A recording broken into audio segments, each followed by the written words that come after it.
have the pre-contrast on the left and the post on the right.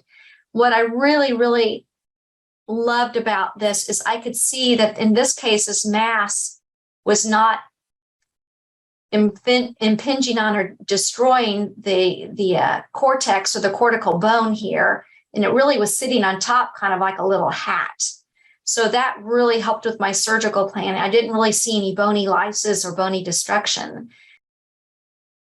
He's got an ear tumor there, and you can make out the margins of that ear tumor. And I could see that it wasn't like into the middle ear extensively. It looked like it was right to the edge there.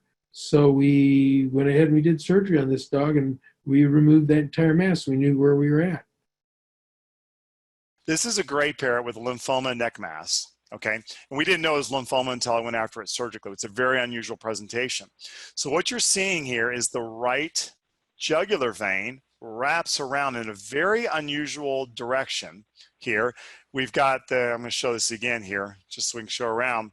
We've got the right carotid, and we have the left carotid and left jugular. So the interesting thing was I had to use this so I knew where this vessel was. It may look obvious to you, but it's actually buried, and I literally had to dissect this vessel out of the tissue. There is no way I would have been able to do this and have this bird survive surgery had I not known where this vasculature was. This is why I really needed this high resolution imaging.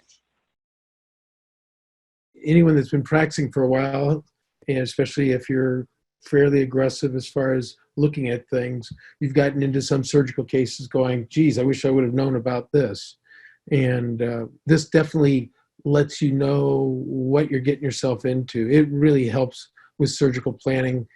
One of the things is it allows you to spatially orientate things that you're very limited with ultrasound and regular digital radiography. That's especially helpful if you're doing anything with orthopedics. HDVI studies are the golden standard for patellar luxation. And remember, patellar luxation is a sign, is not a disease, and must be confirmed if it's occurred to the deformity of the femoral head, the femoral condylis, or the tibia, for which HDVI is essential.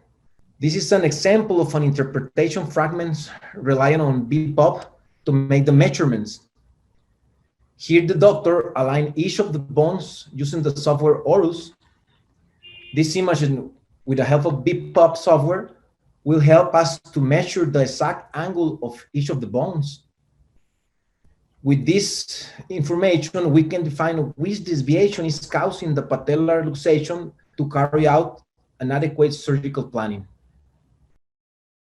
This was helpful because I wanted to look for any additional fractures. I wanted to see if there was any periodontal disease that would affect or compromise my fracture repair. I almost never have to use MRI for spinal surgery now. Vimago gives me that answer very quickly, much quicker than the MRI. And I can view the material, for example, in 3D. And so I know exactly where my approach needs to be. And I know exactly what I expect to find.